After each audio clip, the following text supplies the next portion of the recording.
kepulangan Habib Rizik Syihab masih sesuai jadwal.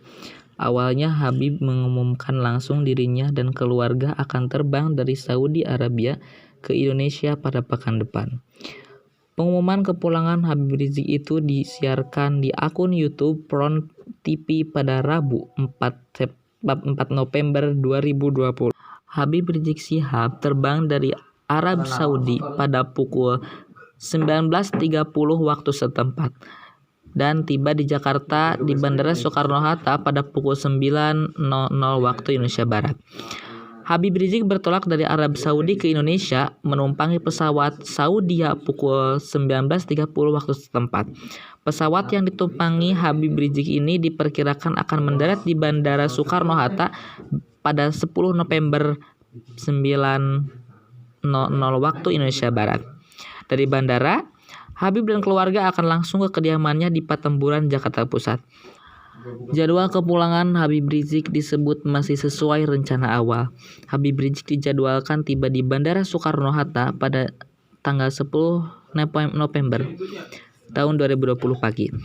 Masih sesuai rencana, kata Ketua Umum Persaudaraan Alumni PA 212, Selamat Ma'arif pada wartawan, Senin 9 November 2020.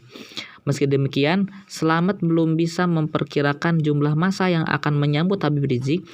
Dia hanya menegaskan bahwa pihaknya tidak mengundang orang buat menyambut Habib Rizik. Begitu tutur Selamat. Selamat kemungkinan juga akan menyambut Habib Rizik di Bandara Soekarno-Hatta. Tak hanya Selamat, sejumlah petinggi Front Pembela Islam kemungkinan juga akan menyambut Habib Rizik. Ketua Umum Pimpinan Wilayah Persatuan Islam atau Persis Jawa Barat, Iman Setiawan Latif menyambut baik kepulangan Habib Rizik.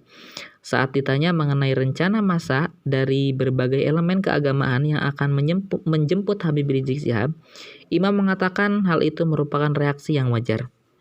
Selain Iman, Tim Bantuan Hukum FPI Ajis Yanuar mengatakan penyambutan tersebut secara resmi akan dipusatkan di kediaman Habib Rizik di Petamburan, Jakarta Pusat.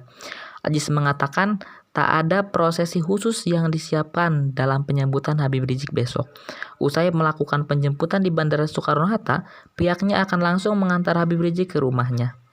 Teknisnya seperti apa? Ya, kami akan jemput saja. Sama saja seperti orang pulang umroh atau pulang haji gitu. Jadi jemput saja, tidak ada acara khusus, ujarnya saat dihubungi wartawan Senin 9 November 2020.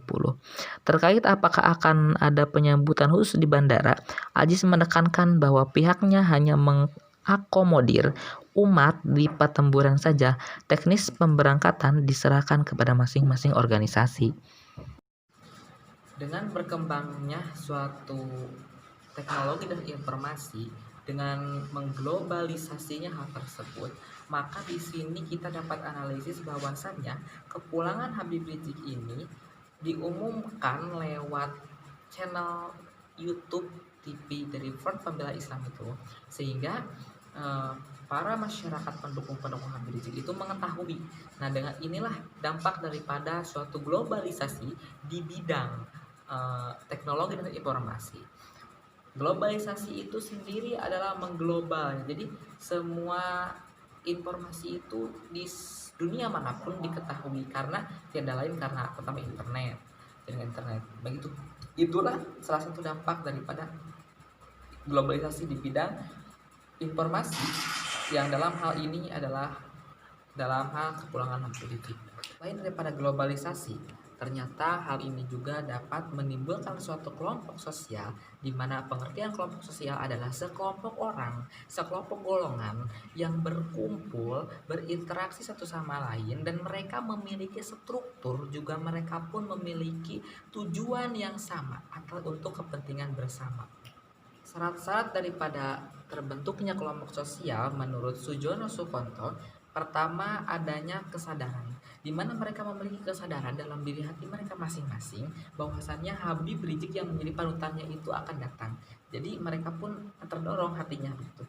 Yang kedua, hubungan timbal balik, di mana mereka akan saling berkomunikasi dan mereka pun memberitahu kepada teman-teman yang lain Maka di sini timbullah suatu interaksi timbal balik gitu yang kerama kesamaan tujuan. Mereka memiliki tujuan yang sama, yaitu menyambut daripada imam besar Front Pembela Islam tersebut. Juga yang lainnya adalah berkaidah. Berkaidah mempunyai pola perilaku yang sama dan berproses.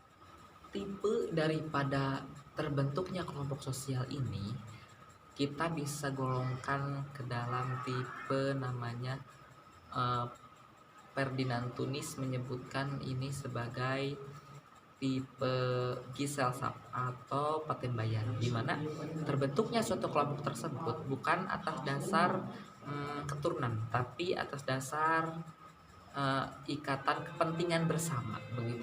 Ikatan kepentingan bersama sehingga mereka memiliki kepentingan bersama dan berkelompok di situ.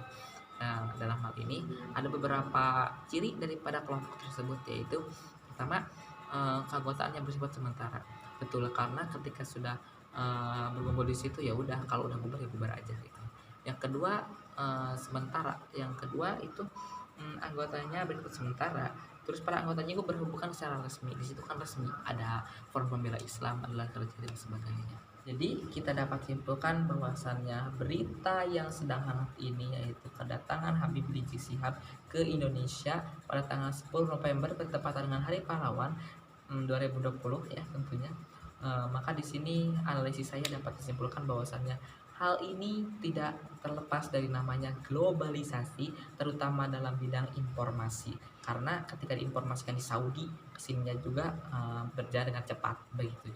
Yang kedua adalah kelompok sosial, karena mereka memiliki hubungan organisasi, hubungan kesamaan tujuan, kebersamaan, simpatisan, dan mereka pun memiliki tujuan yang sama sehingga mereka berkumpul memiliki interaksi satu sama lain. Berarti terjadi di sini namanya kelompok sosial, dimana saya golongkan ini sebagai kelompok sosial yang namanya Gisasat atau bisa disebut Patembayan menurut Ferdinand Tunis begitu. Oke, itu saja yang dapat saya sampaikan. Mudah-mudahan dapat bermanfaat bagi semuanya. Assalamualaikum warahmatullahi wabarakatuh.